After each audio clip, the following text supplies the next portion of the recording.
if you want to understand a wider history of humanity's global space age, you can't disassociate it from the thermonuclear revolution. So similar to space power, space policy has to be looked at in a similar way that we use our political and policy language. Hello, and welcome back to Eclectic Spacewalk. I'm your host, Nicholas McKay. Today on Conversations, we are joined by Bleddyn Bowen. Bleddyn is an associate professor of international relations at the University of Leicester, specializing in space policy and military uses of outer space. Bleddyn is the author of 2 books, War in Space and Original Sin. He also consults on space policy for institutions including the UK Parliament, the European Space Agency, and the Pentagon. We had an incredible discussion about the politics of outer space, how power and technology are entrenched in space policy, and tried to bring a critical perspective to the overview effect. Now, before we play the episode, I would ask you to like this video and subscribe to the channel. It really helps us grow and reach more people, as well as continue to have more interesting discussions with eclectic guests. Also, tell us in the comments what your favorite part of the talk was and who we should invite on next. Now, on to the conversation.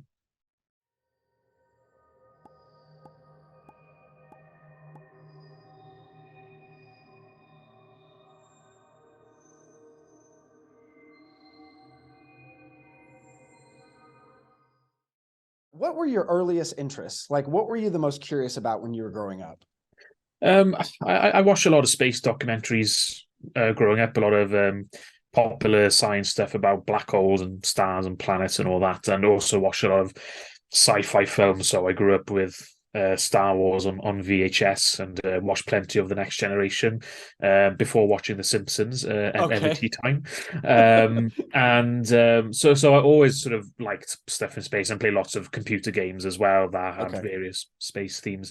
But then the way I got into this particularly was that I did my bachelor's degree in international politics at Aberystwyth University in West Wales, which is also the birthplace of the discipline, having the first chair in international politics in the world. Oh, cool. Founded in 1919. So I did my bachelor's degree and all my subsequent degrees there as well. But during my bachelor's degree, I strayed into war studies or strategic studies and intelligence studies, found that particularly interesting. And then when you get into modern warfare or intelligence history, you can't really ignore the use of satellites and space technology in those aspects. So especially looking at modern warfare, you can't ignore the role of space technology in America's wars since the 1980s. Also, I thought it seems that many people have ignored what's been going on in space when doing all sorts of military and military history analyses of the last 40, 50 years and strategic analysis. So I realized then that I could do space as a topic within what I was doing academically and what I was starting to develop some kind of expertise in, really, and it all followed from there. So every time I could set my own assignment or essay topic, I did something and space or in space. So my master's module on European security, it was basically European security and space, etc. So and then I did a PhD on space power theory then also at Aberystwyth, and then somehow managed to find a job in academia.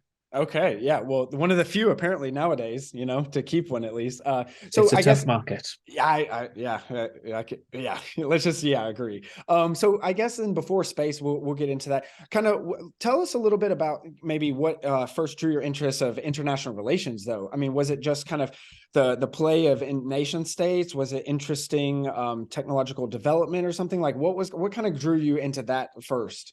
I guess what made me choose to do international politics for my bachelor's degree was the fact that I really enjoyed the interwar period of the 1930s and the diplomacy and international history, really, of Europe and the politics leading to the Second World War, really, and particularly in history A levels in the UK.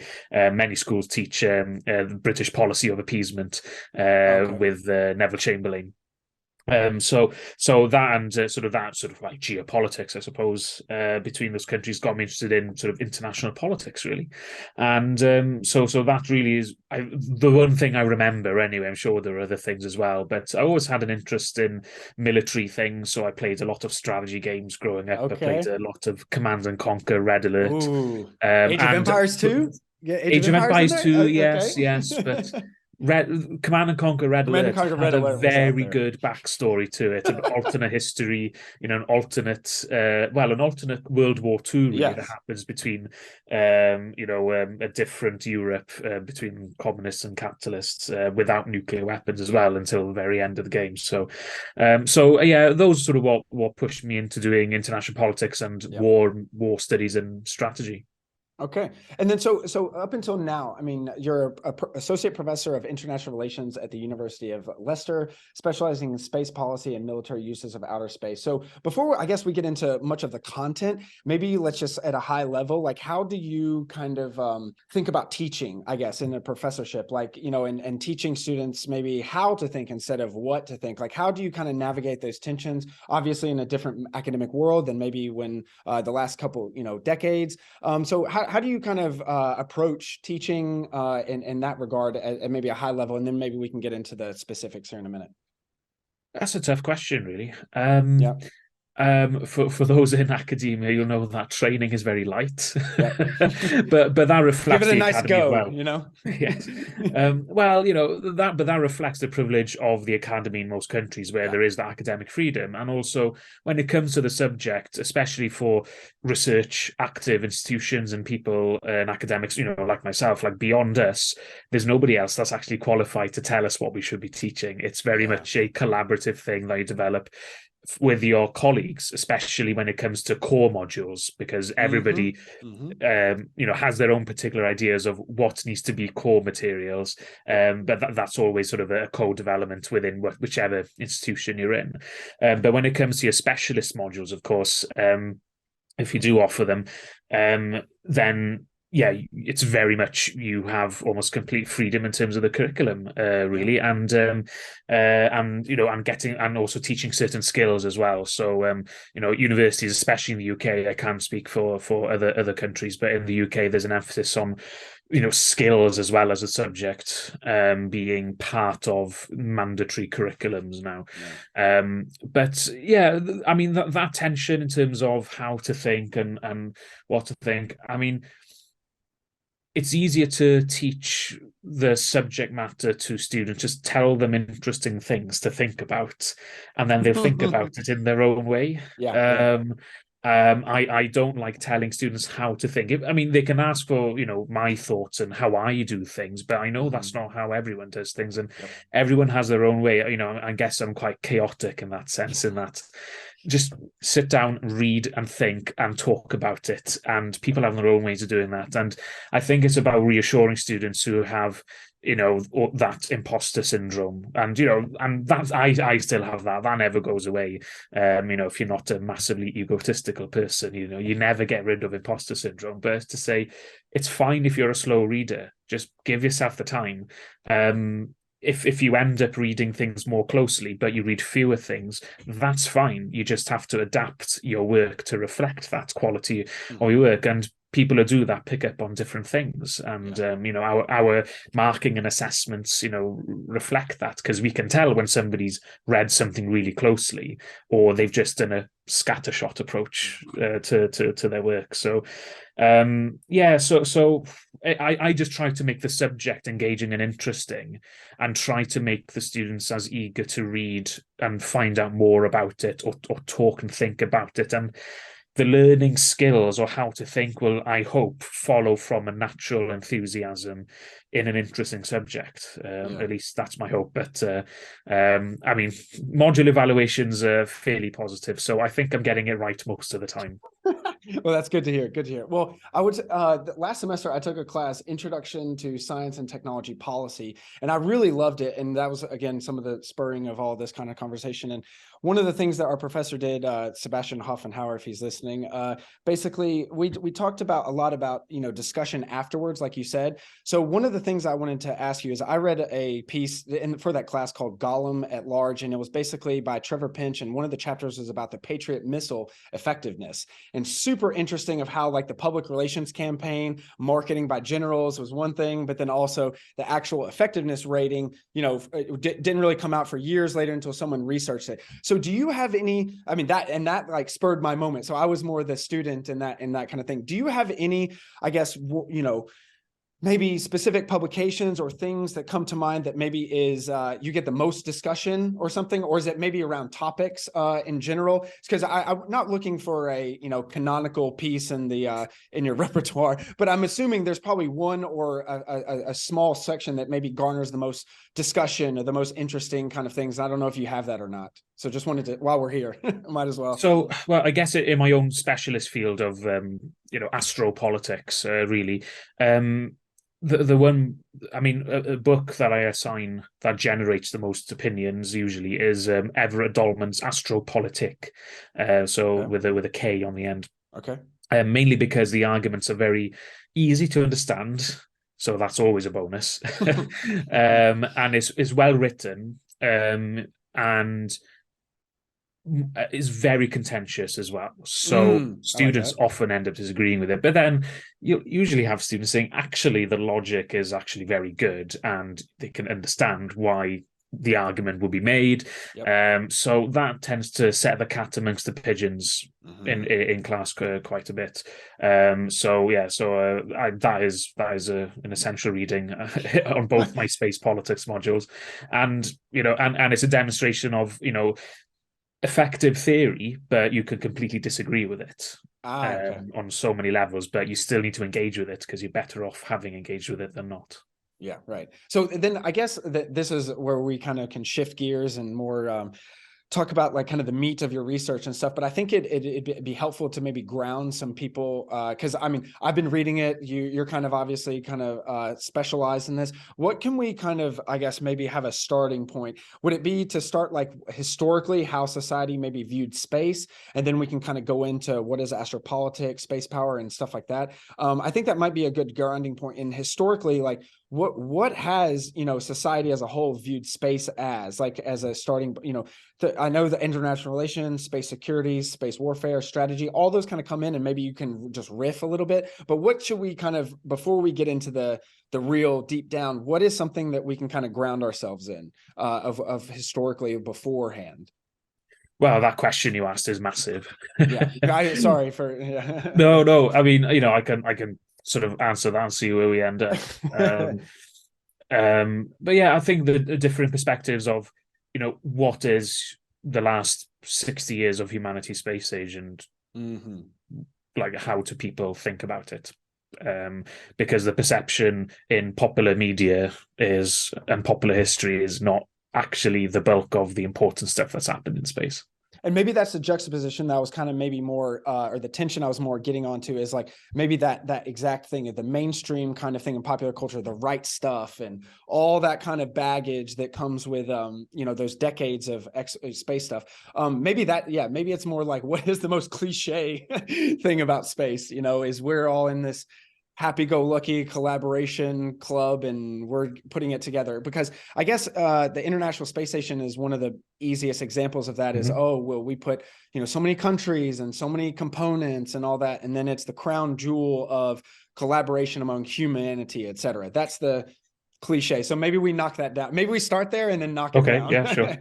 Yeah. So I guess then let's move on to exactly then what is astropolitics? So quote, this is in your book, and I really love this, and it's a back-to-back sentence. So I really like the tension. Space needs to be discussed by everyone, not just those involved in pushing new space technologies into existence or those who stand to gain from it. So there's a lot of kind of stuff of astropolitics, but one of the things in your books that come across is that it's not for everyone. right? Like the idea of astropolitics is that it is a very specific number of groups of people that have come together that then influence, I guess, the politics of how we think about outer space. Now you can, I guess, dissect that or go into whatever direction.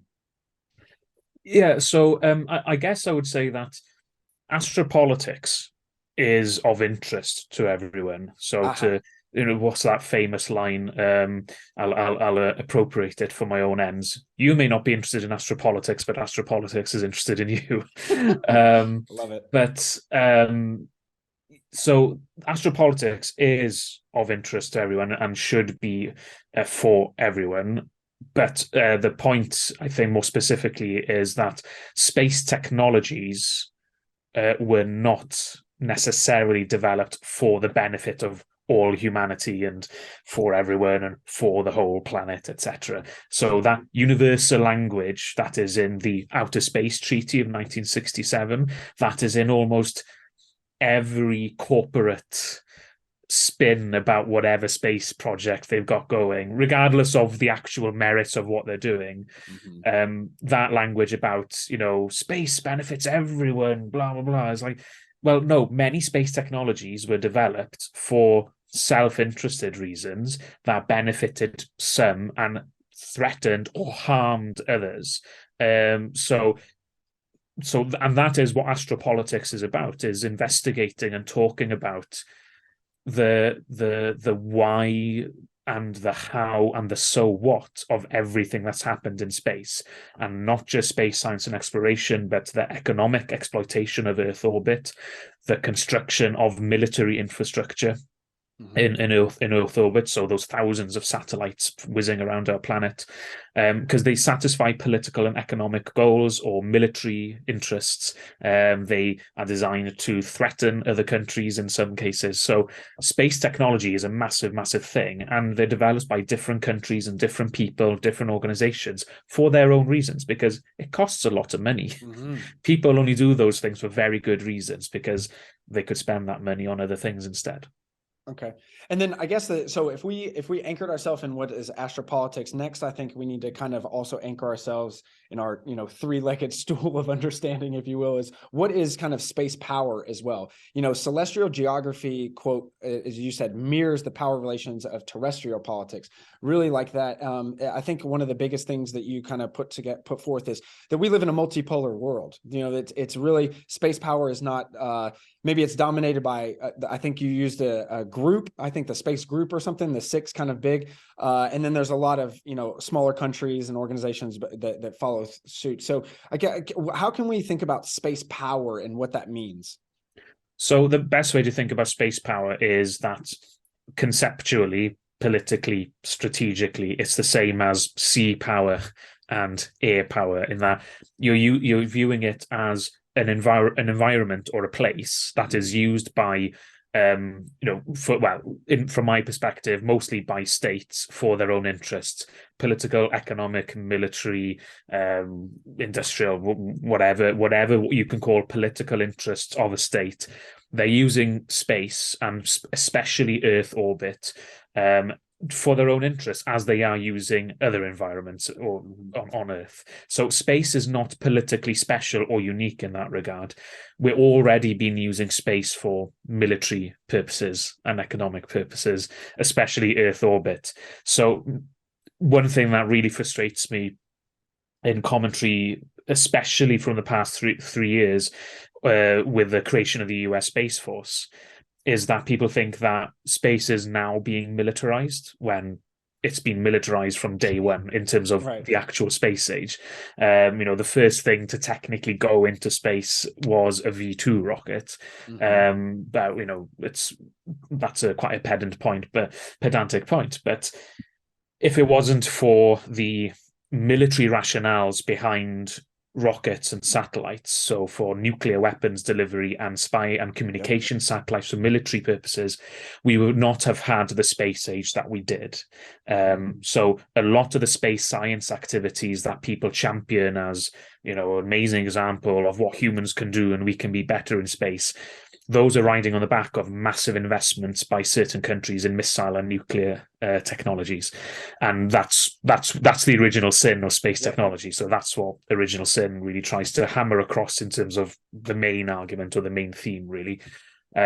So that is sort of the key a point really of original sin, and hopefully one that it changes people's perspectives on space who are quite new to space or have only looked at space from the exploration and science angles. Yeah. Well said. Well said. And then we'll kind of get in more into some of those things that you said. But I guess finishing off the 3 points is, I think space policy is the other thing. You quote, and this is the other one that the other example that I was thinking of, what you said right back to back is space is a place and not an abstract or single policy issue. Space policy is a misnomer because one policy could not govern an entire environment. So I love that you just put those back to back, and it's like, it's important, but it's not a catch-all. And we need to kind of like, I don't know if it's the Hegelian, synthesis kind of deal, but like, how can we kind of think about space policy when there's a multipolar world? We just talked about the space power. We just talked about astropolitics, but then also you mentioned the certain technical kind of affordances or disaffordances that certain technology kind of goes in one direction or the other. And I think you make a really good point in that any space policy that's been happening has to be taken into account with this international system that's based on anarchy. So maybe touch on that a little bit in terms of space policy. Yeah, so similar to space power, space policy has to be looked at in a similar way that we use our political and policy language. And the thing is, states and countries don't have a sea policy. There's no air policy. So space policy sounds a bit weird, but it's a term that's stuck. And for abbreviating my own statements and comments and bios in many places, I say space policy because it means a certain thing to the community I'm speaking to at the time. So, but the problem is, though, is that because space is a place where you have military activities, industrial, economic, commercial activities, civil infrastructure activities, scientific activities, exploration activities, everyone has their own idea of what they mean by space policy. Because you talk to loads of Americans, they'll think that space policy is just about what NASA's doing and Congress's oversight of NASA.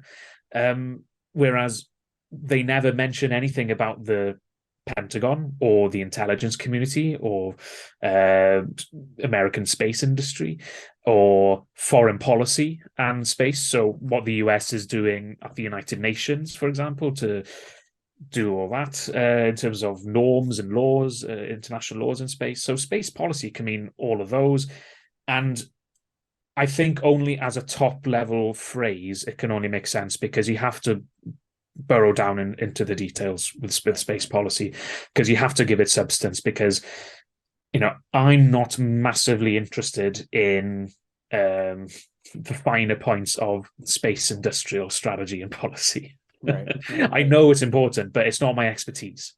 It's military and security policy when it comes to space is what I'm very much interested in. So that's the sort of the space as a place and a policy issue, because you have to be clear in communicating, and the scientists and space science enthusiasts have to accept that space is being used by other communities as well, and have as much of a right to claim space as their thing as you do.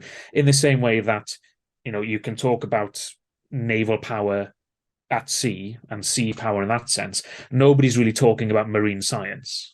Right.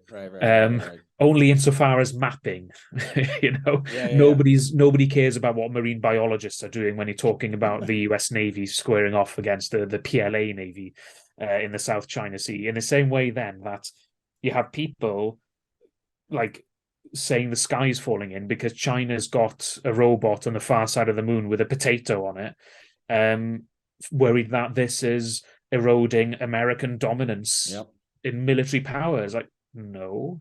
Well, a lot of recent news, I think it was because I don't know, the NASA administrator within the last week was kind of worried about that and fomenting a little bit about like, oh man, China could eclipse us or whatever, and it's this kind of soft power propaganda in the Well, media. that's just to basically try and get Congress to give him more money, really, Yeah, for NASA. It's just part of the discourse and the language, really. And good point. it'll work on some politicians and some media outlets, but yeah. So people need to separate the different areas of activity, because there are areas where countries that are threatening each other militarily on Earth, assuming there's no war actually going to happen, they might still actually be able to coordinate or deconflict scientific activities, because they're not that important. Right. I know many people will hate me for saying that, but the protection of Taiwan, for example, for the United States is far more important and sensitive than making sure that American and Chinese rovers don't crash into each other on the moon. There's no strategic impact of not cooperating on the moon or things going wrong on the moon. It's quite harmless, to be honest. Oh, interesting. So yesterday I talked with Fred Sharman. He was talking about how there's something in the laws or the treaties that basically like you have to almost like you are required to give aid in space or something. If you're like, there's some rules of like more collaborative kind of efforts in the laws. So right now I just kind of want to, but as we've kind of grounded our 3 points before we get into your book, how can we think also about scale in this? Because I know in your introduction you put to kind of a couple pages about the different orbits. So I don't know if it's maybe interesting to go into a little bit of what kind of scale we're talking about, because it really is at the level of, say, nation states, and then I think you allude a little bit to possible creations of supranational organizations of sorts. And so maybe we should just talk about that a little bit of, well, what is the dominant kind of what is the dominant nature, or what is the baseline that we're talking about here in terms of space policy, space law, those kind of things? Because there's no overarching supranational organization or government that's deciding these. It's kind of happening all in as is. Like we're putting the track down before we're the train is going, I guess you could say. Well, it's just an extension of the international system. So you mentioned the anarchic order before, and space is just an extension of that, and so is anything that we decide to do collectively as a species politically. So there's potential for supranational organizations to take maybe more responsibility and jurisdiction, but Okay. UN law applies in outer space and on other celestial bodies, so moon, asteroids, planets, etc. But those treaties are very, they're quite aspirational, and it's about sort of encouraging states to behave in certain ways. And there's always room for interpretation, especially in international laws as well. So like basically if somebody requests help, if and you're able to help, then you should have a good reason to not do so.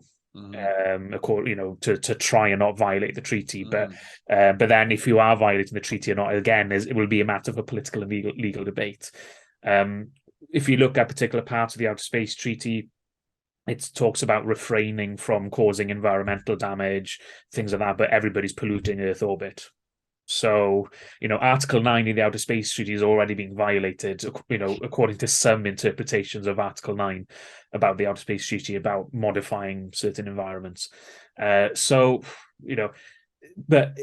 what it comes back to is political will to try and enforce rules, really, whatever countries agree to. And you mentioned the big six space powers earlier. So if the United States, the European Union, Russia, China, Japan, and India are able to agree on things in space, then most other countries would have very little option but to fall in line, really, because everyone else wants to cooperate with those countries or buy and sell in their markets as well. So if those six are able to agree on perhaps a new version of the Moon Treaty that will govern how resources can be used by scientific outposts there, and whether they allocate landing sites in a certain way. If those six can agree, they can wrap it up between themselves, and it'll be up to the other countries to try and make sure that they get what they want out of that deal as well.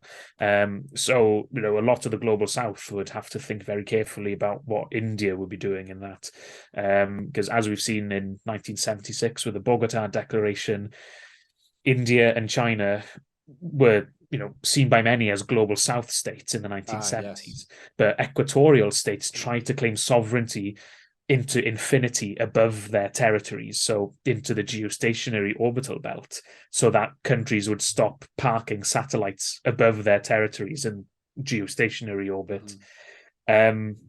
Everyone ignored them, including India and China, because they didn't want equatorial countries to start taking up prize orbital slots in geostationary orbit.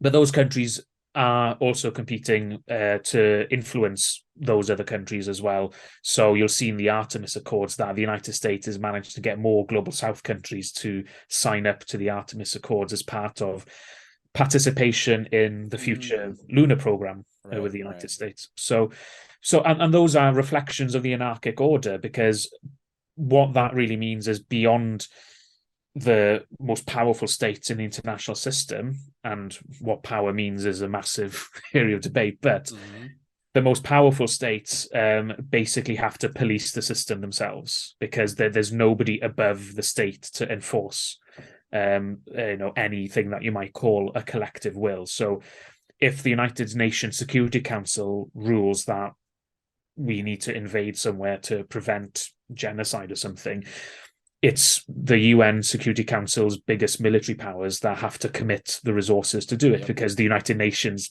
doesn't have an army of its own. It has contributions to its forces from national or state militaries. And space is part of that system. It's not separate from it. And again, another point of frustration I have is many people think that things happen differently in space. It's like, no, all those treaties were products of the power political interests of the time. The Outer Space Treaty allowed the superpowers and the other powers that signed it to carry on doing what they wanted to do in space, which was to build and deploy military satellites and to continue accessing space to deliver their nuclear weapons through it. Because the Outer Space Treaty didn't really ban anything important from a military perspective from being done or useful from being done, it's been one of the most popular treaties ever in the UN system. Wow. That's super interesting, because obviously it shows the interrelatedness of all of the kind of not just power relations, but also historical things. You kind of touch in your book about some of the equatorial regions and how, colonization and all that kind of stuff. There's a direct through lines with that. And maybe we'll get into that. But so before we talk about Original Sin, let's talk about your first book, War in Space, Strategy, Space Power, Geopolitics. We don't have to get into it too deep, because I know it's a succession, I think of, or right before. And it's also all theory. Okay. Well, my question is then, maybe as a writer, then what did you kind of maybe learn the most or find the most interesting, surprising, maybe from writing the first book to the second book? Something about maybe the process you can riff on a little bit, because obviously if you write two books about it, you go from theory into normativity and stuff. So how was that what was your thinking with all that? Well, the first book was the book based on my PhD thesis. So it was always going to be quite unique in that regard, because assuming I'm going to do more books after this now, they're going to be book projects from the start, whereas a PhD thesis is different to a book. And as I keep telling my own PhD students here in Leicester, and it's very difficult to describe what that is if you haven't done a PhD thesis and then done the book based on it. So writing Original Sin was quite different in that it was a book from the start, but also geared for a wider audience, to people who read a lot of politics, history, or technology, or interested in space in general. People who read maybe Financial Times, The Economist, or a lot of technical magazines. So I'm not sure if I learned a lot for the book writing for the second book from the first, because I had the PhD thesis mostly written, and it was about amending that and adding and taking away a couple of chapters I see. here and there, really. But I learned a lot in terms of writing for a wider audience for the second book, for Original Sin. And I'm not sure how successful I've been with that. I guess I'll see hopefully over the next year as reviews hopefully start coming in. But I know it's easier to read than my first book. So it's all relative. Yeah. Well, no, I will commend you for that, because it is well written and very accessible. But you do kind of go in and don't you you don't pull punches about big words. You know, you're throwing them in there, but it's well concise and reads very well. I really enjoyed especially the introduction and conclusion. That's all I've really been able to get through so far, but then very powerful and kind of explains everything very pithily. So congrats on that. And definitely we're going to be waiting for US people to get their hands on it soon, apparently. My attitude was, I mean, if people can read the intro, conclusion, and get the gist of it, that's fine, because I know that's what a lot of speed readers and a lot of people pressed for time do.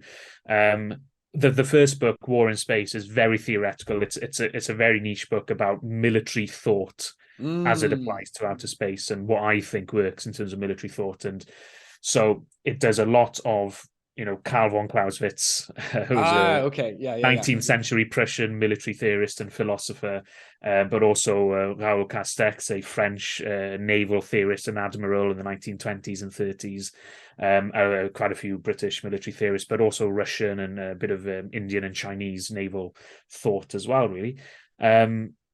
So that just puts a lot of concepts and ideas together, which is more geared towards other academic researchers interested in military strategy in space, but also for professional military education as well. So, gotcha. I've done presentations to the US Space Force on that book, and that's not for a wide audience because it's very, very specific military ideas and military doctrine, which is just not that exciting to most people who don't care what some dead Prussian said about things and how that can help us think about space today. But it was still a challenge for many practitioners because they want to be told the right answer to something. I just turn up and I'm like, I don't know what the right answer is to your specific problem, but I can give you a set of ideas that may help you think about them in a better way and come to your own answer about your particular situation. And I lost them 5 minutes ago because they just want an answer. Right. Some audiences are better than others, but it is a challenge. Yeah. For sure. Well, moving on from that, so now we get to the big part of this conversation. Your book, Original Sin. You can't really tell. Oh yeah, there it is in focus. Original Sin: Power, Technology, and War in Outer Space. So you did a nice tweet thread summarization. So I took some of this because it's easier for me to parlance out, but basically 3 parts. So, and we'll go into them in more depth. So the militarized genesis of the global space age, how essential military economic satellite technologies matured from 1970 to today, and what's realistic and what's not in space warfare. So one of the things, I guess, in my summarization for me, so you can kind of pick at this, is I basically came up with another specific thing for space policy is any space policy has to be grounded in the reality of nuclear warheads within an anarchic international system. So that's basically the starting place that I got to is, wow, you really need to start from historically what is on the table. I guess you could say nuclear war and within an economic or nuclear warheads existing within an anarchic international system. So you say the approach you took was to push a global perspective and avoid yet another US dominated space book. I like that because the US isn't special. So it's good to always do that. And then space has always been militarized since the start of the space age, the original sin of space technology. So a lot going on there, but the biggest thing is that, anything to do with space, any technology really has to deal with its militaristic and kind of use cases. I guess militarization is the biggest thing. So let's just walk through the first argument. So space technologies have not been developed for the benefit of all mankind. Geopolitics already extends to Earth orbit thanks to space technologies' original sin, where competitive military, economic, and political interests drive space tech development. So I know that that's a long intro, but maybe, you can riff a little bit about kind of the overarching thesis or kind of how you took an approach, and then we'll just get into the first argument and why that's kind of important. Yeah, I guess part of that came from my frustrations with international relations as a field. And you'll see a pattern developing here. I just get frustrated and angry with things, and then But then you that gives write, me my and it's argument. good, Bleddyn. Yeah, I guess everything's done out of spite, I suppose, and anger. Yeah. About people getting it wrong. No. So I was an undergraduate student in the late 2000s, so 2007, 8, 9, 10. Mm-hmm. And, at the time, in vogue in IR was the state is dead. It's all about transnational forces and, oh, nuclear strategy. Oh, that's so old hat. That's so archaic. That's not important anymore. Despite everything that was going on with Iran and North Korea and their Mm-hmm. nuclear programs at the time. And, look at where we are today with that. And so when it was a point that I wanted to make where I think it's especially important when if you want to understand a wider history of humanity's global space age, you can't disassociate it from the thermonuclear revolution. That I'm not one to think that technology determines everything in world politics. Technologies are far more complicated than that. But if there is technologies that I think fundamentally changed the world, it's nuclear weapons or thermonuclear weapons, so fusion bombs and long-range ballistic missiles. Those two, I think, fundamentally changed world politics in the way major powers dealt with each other. Much of the rest of the world, I think, were less affected by that. And my colleague Cameron Hunter at Leicester has convinced me of that point that the thermonuclear revolution is really about major power interactions, or how the leading states or the great powers, however you want to call them, they can't go to war anymore, at least not intentionally, because they're probably going to not survive. And not just politically not survive, but literally most people are going to die. Your infrastructure is going to be vaporized, and in a matter of hours, if not less. So you're looking at like a permadeath or a nuclear death, and Campbell Craig writes a lot about that. So I think that is a fundamental reality of global politics that I think a lot of people don't want to dwell on, which I can understand why, because it's not pleasant, and it's a horrible reality that we live in. But this is a really fundamental technology to understand space technology as well, because nuclear, space, and missile is a triad or a trinity, to use a Clausewitzian phrase. They're so closely interlinked in how those technologies came about. So the nuclear age, or the thermonuclear age, really brought about the space age as we know it, and that's the original sin. And that's pushing back against the utopian, holding hands across the oceans attitude many people have to space technology as a totality, when no, there's so much about the space age that is actually not that good.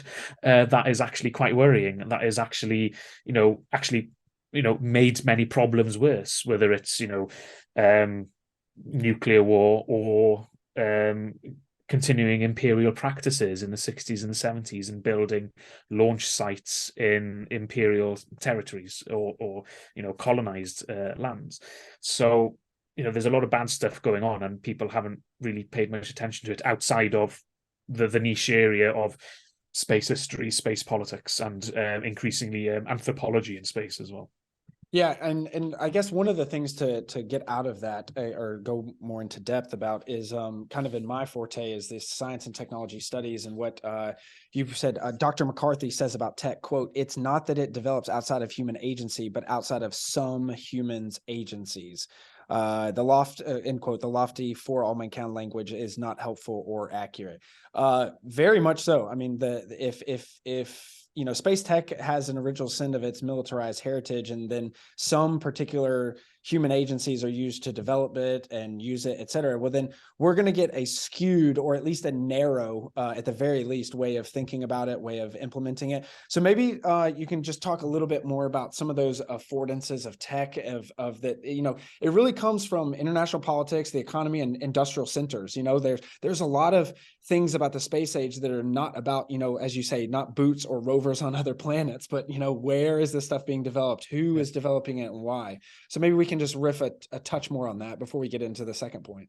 Yeah, so those big 6 space powers, when we talk about space power in terms of the physical, the material aspects of it, it's about satellites mostly, and the ground infrastructure. So the stations that communicate with the satellites and take their data down, and also the peripherals that use satellite data, and of course then the rockets that give you the access there. Yep. So when I think about what's important in our shared space age, the moon, the planets, asteroids, they're not strategically important, as in they are not militarily or economically important. Earth orbit very much is, and that's where everything about the international system is playing out as before. Yep. Because the moon is just not very useful and very far away and very expensive to get to, you can maybe do things a bit differently there if you just treat it much like Antarctica, where it's really just about putting scientists there and various surveys and probes or whatever, because there's not much to be gained from selfish behavior there, until there's something of value there. Then the rest of humanity's political and military baggage will follow. So, but those space industries, though, you have to see them as just another aspect of high technology industry around the world. So the global north, or, and not just, but including the former imperial powers, they have leads in this. They develop these technologies much earlier than the decolonizing world and the decolonized world and the global south. But notably, China and India have caught up, and they've invested in those strategic technologies, so rockets, satellites, ground stations, and other things, since the 1960s themselves. So they are big, especially China, big space powers today because of those long-term investments. But a lot of other countries, thinking especially of Latin America, Africa, Middle East, and now these days the post-Soviet space, especially Central Asia, but Southeast Asia as well. The global north versus south, developed v developing, richer or poorer countries, whichever terms you want to apply, those techno-economic industrial politics of the haves and the have-nots are playing out in the space industries around the world as well, where it's the richer countries just are there first and they start determining patterns of development for others. Now, that's very broad. Many countries do have specific partnerships with some countries, which involves developing indigenous capabilities in certain countries. And I go into more detail in that in Original Sin in some cases. But those larger politics of inequality are there in space, and just about space industry and capability in Earth orbit. Not the moon, not beyond, but just Earth orbit. And you can look at the International Telecommunications Union in the way it allocates the right to use certain radio frequencies. It's mostly on a first come, first served basis, but developing states around the world had to bandy together to get a change in the ITU to make sure that less developed states still had guaranteed access to certain radio frequencies, regardless of the current state of development, because of course, they're going to be 20 or 30 years behind rich countries in developing exquisite communications technologies because of those historic, and in many cases, ongoing legacies of imperialism. So those inequalities do factor in that techno-economic industry in space, really. So once you start seeing space as just another part of politics and competitive technological industries, I think space hopefully starts making a lot more sense to a lot more people.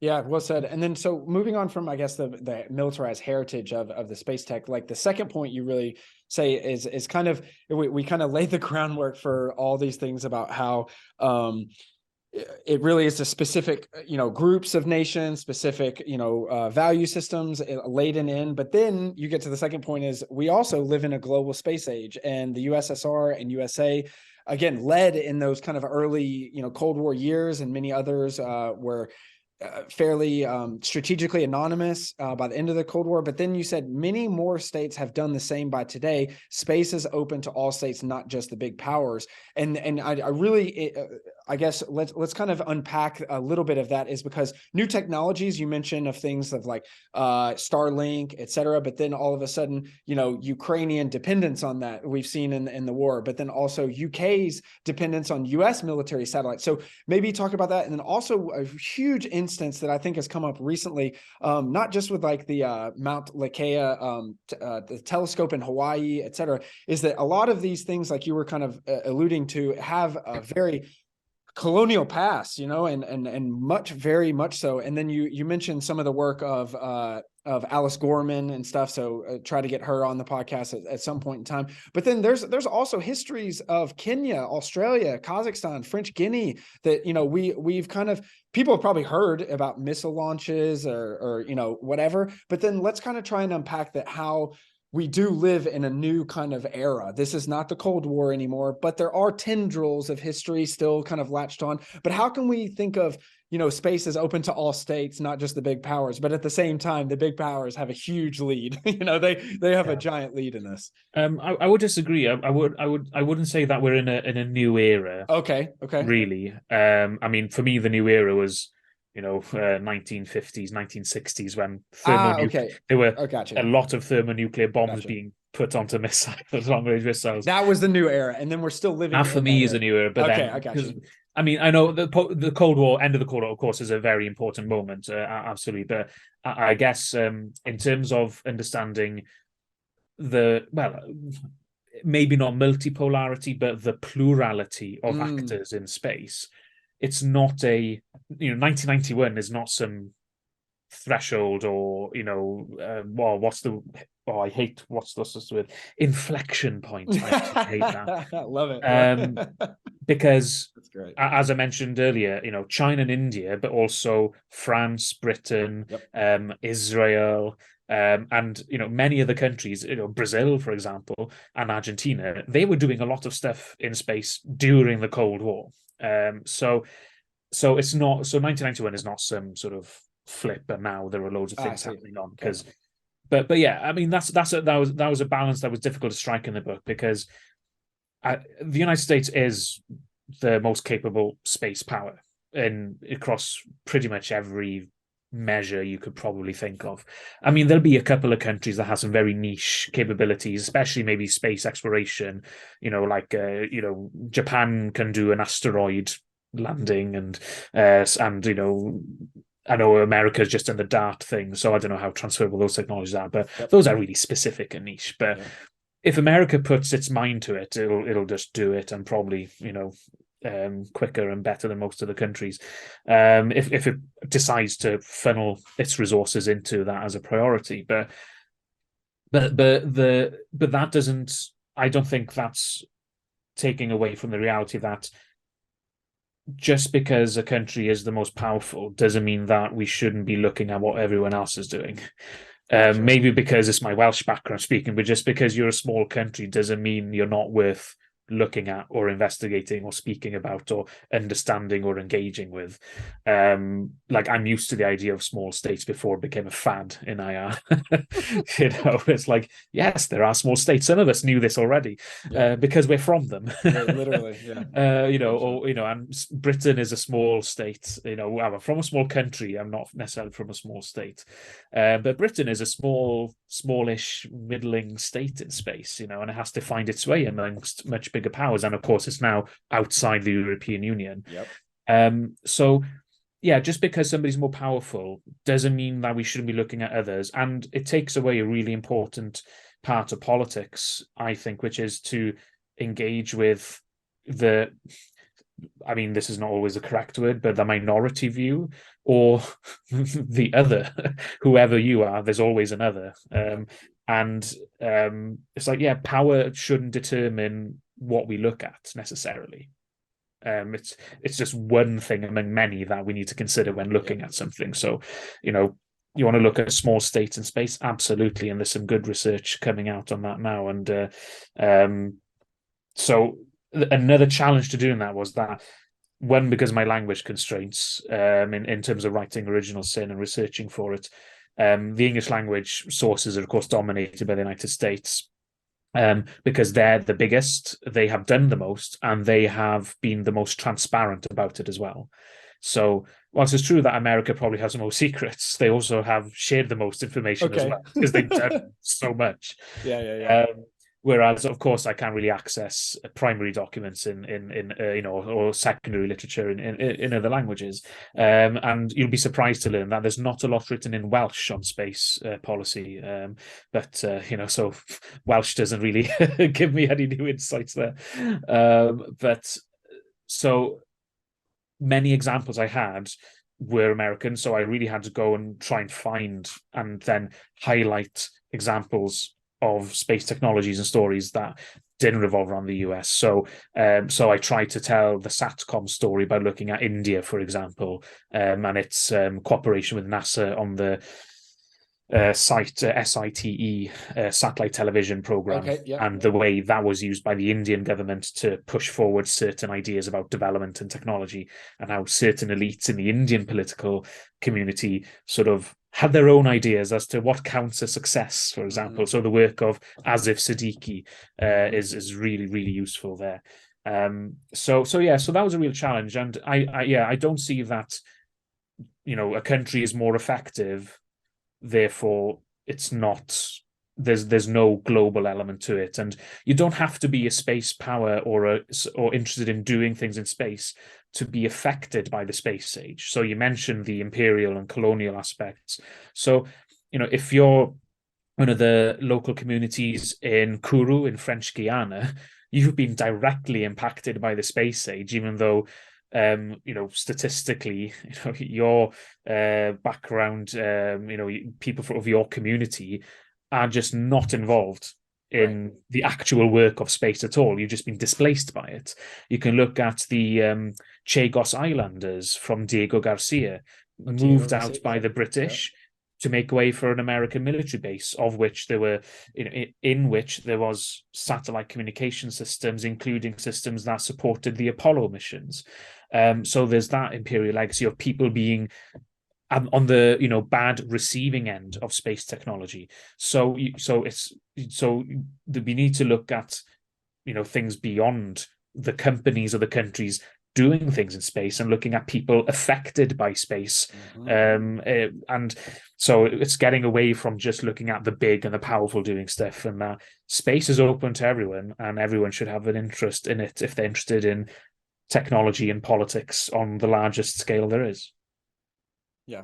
And then so moving to the third point, as space is so useful, war follows. The quote, ultimate high ground is not a useful metaphor for thinking about the impact of space power on military strategy. Instead, it's more of a literal or coastal zone. So I thought that was super interesting. The cosmic, coastline or coastal zone, I think you said. So let's maybe, and I think you kind of mentioned this in about your previous book about military strategy and high ground thinking. So maybe go into thread, kind of the needle between that. But a lot of it comes from, it encourages mechanistic, overly abstract, fatalistic, and linear thought when strategies and tacticians need to be creative, responsive, technically specialized, and unpredictable. So very interesting in terms, because that was kind of always the thing where I thought that people and militaries, et cetera, were interested in space because that's the ultimate high ground. So tell us why that's maybe not exactly the case. Yeah, so the ultimate high ground idea, which is in US Space Force doctrine now, I think they say it's a high ground. I can't remember if they use ultimate or not, but anyway, I think, I can see its value in terms of public communications. I mean, when it sounds great, if you like the drama of it all, and and it's quite intuitive to understand because it's like a vantage point where you get good observation from, and you can put lots of useful things up there. So there's a sort of a surface quality to it, and I can see why it's being used. But the problem is that it has real limitations that aren't very useful to then the professionals behind closed doors who need to be doing these things and training people. Because it falls foul of a classic problem that our old friend Karl von Clausewitz, our Prussian military thinker, warned against in his own time, where too often what Clausewitz would call dull strategists, they think that having good positions is having a good strategy. Yeah. When a good position is only a means to an end. The end is winning a battle, winning the engagement, and then winning the war as a result of winning successive engagements. Holding the high ground is not a war plan. It's not a strategy. It's a way to describe some, it's basically saying we get advantages from controlling Earth orbit and having our satellites up there and stopping our enemy, whoever they may be, from doing the same in a time of open warfare. In the same way that at sea, the US Navy is going to destroy any hostile enemy ships it finds in the important places, and also the US Air Force will clear the skies of enemy fighters and enemy air defenses and bombers, etc., in a time of open warfare. Space is the same, conceptually the same. So this is very much what my first book goes into real detail and depth about. The coastline idea, I think, is better because it highlights the connections and the intimate effects, really, that go both ways between one environment and the other. So Earth orbit mostly begins at 100 kilometers altitude. That's, the rule of thumb most people use. There's no sort of legal definition of where space begins, but 100 kilometers, give or take a few Ks, is where it begins. But then, it goes up to about 40,000 kilometers in terms of where the highest flying useful satellites for economic or military purposes orbit. Beyond that, there's nothing of interest for the military strategist to be concerned with. None of that is far away from Earth, especially when you look at weapon systems that use lasers or radio frequencies to do their damage or their effects. They travel at the speed of light, their effects are instantaneous, and they can be based on Earth that shoot up into space. So, like coastal guns shooting out at sea, you can have lots of stuff on the planet that can cause problems for satellites in space. But you can also have specialized vessels in coastal waters that can attack other coastal traffic. Like you can have specialized orbital vehicles that can do things to other satellites, like loiter, be ready to throw shrapnel at them to just make a mess, or to do specialized localized area jamming. Now, there are pros and cons to both planetary weapons and space-based weapons or terrestrial weapons. There are pros and cons. There's no easy solution to any sort of potential threat, but it's a very confined environment as well. Some parts of Earth orbit are really congested. There's loads of satellites, hundreds of satellites sharing the same altitudes and the same orbital paths. And that can resemble a very busy coastal or inland strait, not an open ocean where traffic can go all sorts of alternate routes. So a coastal environment is very constrained and is nearby to other environments as well. So that for me is about giving idea and a perspective that then other people hopefully can use to then go and figure out how to deal with the problems that they have. It's not saying space is the ultimate high ground. It's like, well, that doesn't really tell us much other than we have advantages from having things there. The trouble with the high ground is that if it's an obvious advantage, a thinking opponent will do everything they can to nullify that advantage. What do you do then? So if you have a very good hill, the enemy's just going to go around it. You need a strategy to exploit that hill as well, because you're not just going to sit on a hill and do nothing to win the battle or campaign. You have to make it relevant to your wider war plan. You have to make sure that the battles you fight actually achieve the political goals of the war. So the same is true with space, and the coastal environment is there because is a good analogy because it's about the support you get from space for terrestrial warfare. Mm-hmm. So space systems make modern military forces far more effective, far more capable, more survivable, more mobile, more alert, and easier to command and control as well. So if you take out enemy satellites, they lose a lot of those advantages from space. But that's, again, a means to an end, not an end in itself. You have to make that relevant to the war. And the military thinkers talking about coastal warfare or continental maritime strategies, they were trying to explain to land-based thinkers, this is how sea power is useful in your land war. Mm-hmm.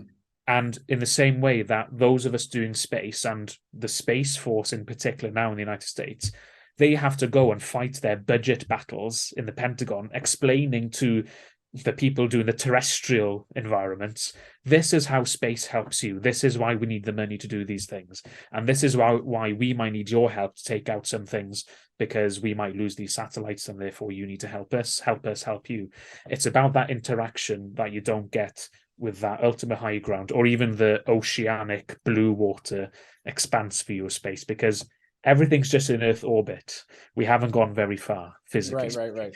Well, so I guess it's going a little deeper though. So as space is so useful, war follows. Well, I mean, we talked very broadly, and I love it, of how like tactics and things like that. But I guess just to kind of have some fun, if you will, with this is like, what exactly does, I mean, to my knowledge, I haven't heard of any particular like known engagement of like space warfare or whatever. You may know some other things, but like, what exactly does that exactly look like? I mean, is there, space Marines with guns or lasers and like that kind of thing of sci-fi, or is it more like sabotage, guerrilla warfare? But then also, I know you've written a little bit about space debris and the possibility of like the Kessler syndrome, because I mean, you got to also understand, if you blow up a satellite, well, then that might be not very good for your own satellites because of how the orbits work and all that. So can we kind of unpack a little bit from the most ridiculous to maybe the most, nuance of, hey, we just try to veer a satellite off course and then it disrupts communications or whatever?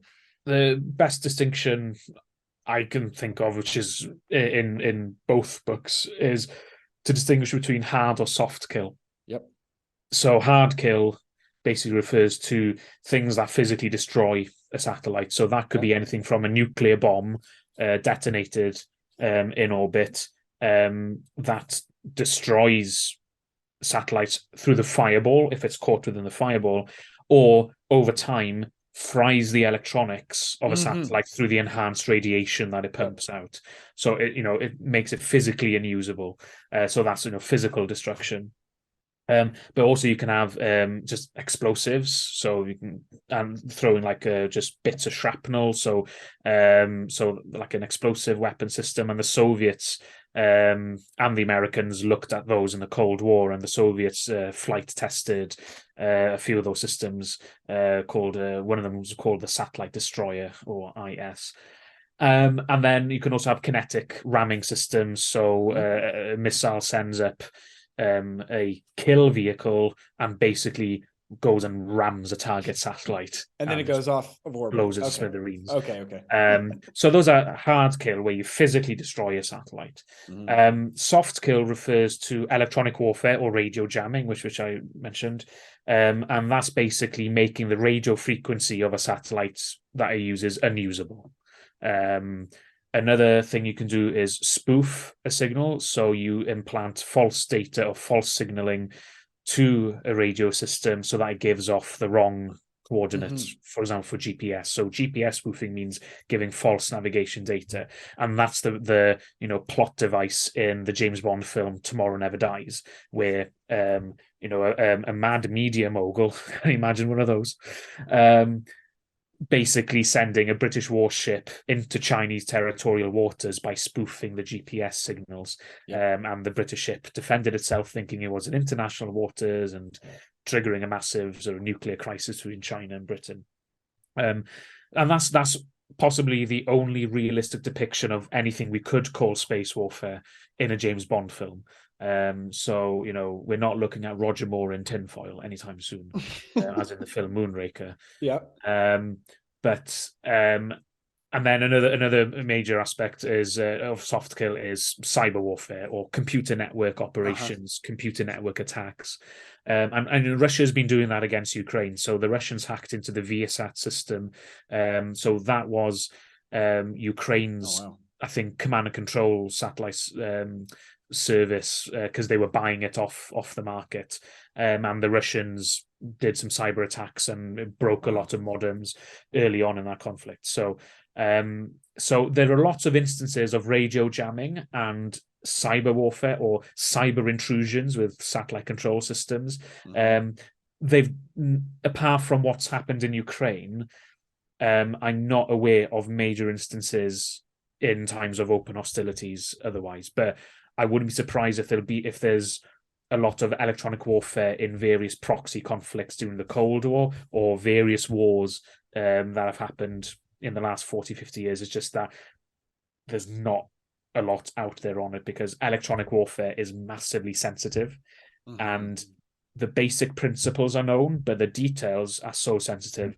You just, those of us working out in public and, outside the intelligence communities on this and the military communities, we just don't get the details on this. So that's sort of what space warfare can look like. You can also attack the ground stations as well. So rather than sending 30 missiles against 30 GPS satellites, you could maybe just bombard 3 of the major GPS control stations.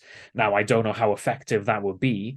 I would imagine that there are even more backups to GPS control systems, but you can try and attack the control stations instead on the ground. So if you're going up against a country that has quite a small space infrastructure, and they might have bottlenecks in the control stations, they may only have maybe one backup station. Well, if you obliterate both with small nuclear weapons, bang goes their space infrastructure. But then, do you want to use nuclear weapons? That's another debate. But it's the realms of possibility that we have to think about when it comes to not just space warfare, but space infrastructure in a time of warfare. Yeah. Okay, so then let's to summarize kind of original sin. The global space age was not the result of inevitable force of technological progress. Space is not a special place separated from terrestrial politics. People who want to make things better have to accept the realities of the original sin of space technology, its militarized past, if you will. And quote, but I really love this. Those wishing away or ignoring the very real and very powerful military and security interests in Earth orbit will ensure their own irrelevance in the halls of power. So I love it. Coming with the hits, Bleddyn. But I guess, is there any other maybe overarching thing that you would like people to learn about the book? I think we kind of covered a lot of it. Yeah. No, I think generally speaking, I mean, space has something for everyone. Yeah. Good and bad. But also, the book and the this discussion reflects it, where it looks at the nastier side of human politics and the negative things and the negative consequences. And I do say in the book, I'm not saying we should defund space. I'm not saying we have to stop doing these things in space. It's that you can still enjoy the things you like about space. Like, by all means, if people enjoy the images we get from space telescopes, absolutely enjoy them.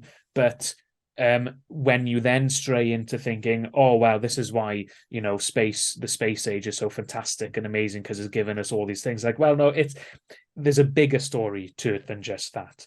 But yeah, by all means, like, enjoy that, enjoy the things you like about space. But the International Space Station is a classic example where people have such a positive image of it.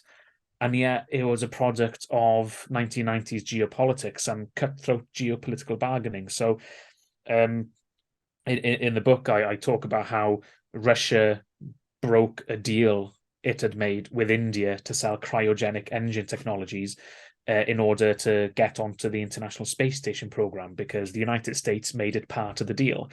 And the Americans basically bankrolled Russian involvement in the space station to stop Russian rocket scientists and missile engineers from taking jobs in other countries that the Americans did not want to develop missile technology, such as Iran, Iraq, North Korea, Egypt, Libya. Wow. So there was, power politics in the International Space Station, and Europe and Japan were often quite, frustrated, to put a polite word on it, with how the Americans got the Russians on board, because they saw the Russians were getting all this money and they'd been asking for financial support for many, many years. And here you are giving it to your old enemy. What's going on here? What's going on here? So Yeah. again, I'm not like saying who's right or wrong in those discussions, because that's the politics of the International Space Station. So what goes on in space, like, by all means, enjoy the things you want to enjoy about space. But if you want to understand the bigger picture, you have to look at the way the space age has actually happened from the political, military, and industrial perspective, which I hope Original Sin gets the big picture right enough about. Yep. Well summarized. And I guess last two questions, because I know we're kind of coming to the end of this.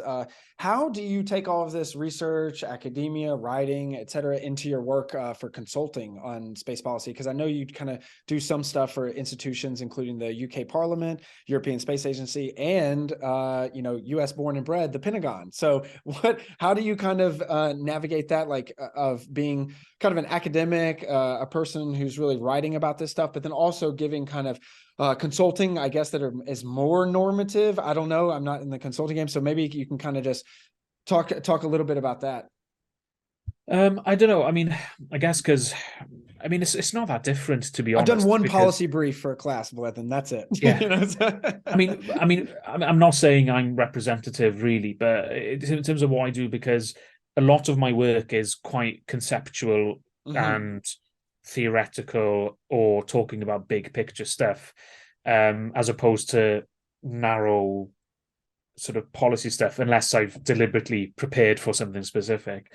I just still see it as people ask me what I think about a particular thing, and then I give them an honest answer to the best of my ability and knowledge. So in the same way where I lecture in my modules and I talk with my students, it's like, well, here's, I can give you an informed opinion and an informed research-based view on these things.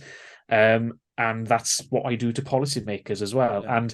And often when it comes to pitching to certain groups, I try to get as much information as possible, because then I think, am I doing the equivalent of 18-year-olds at school, or first years at university, third years, or postgraduates, or perhaps PhD researchers, or something like that, or other, academics. So there's not that much of a difference really, because it comes back to just me saying what I think about things. Interesting. I love it. Which I guess is a very reductionist way of. Whatever. But I'm not very good with corporate speak. Okay. So you're tailoring it to who's your audience. That's great. So I guess the second to last question then, what's kind of next for you? What are some future projects? This was a behemoth of a book, I'm assuming, a lot of research, book tours, et cetera. So what kind of is your future for 2023? Oh, I need to get through the next many weeks of teaching and administration. So I run the master's program here at the University of Leicester for international relations. So that takes up a lot of everyday time really, and also my undergraduate and master's teaching and PhD supervision as well. But I think after this book now, because it came out in quick succession from the first book, I need time to sit down and think, because I'm not really, I don't have a clear project. And I know there will be a third book at some point, but and there's some stuff rattling around in there. But I think for now, I'm going to be busy doing talks on the book over the next few months now at various places, including the Oxford Literary Festival cool. in a few months as well. So if people are there for that, I'll be doing a talk there. I need to sit down and think, and the next big project or book hasn't totally materialized yet, but it eventually will.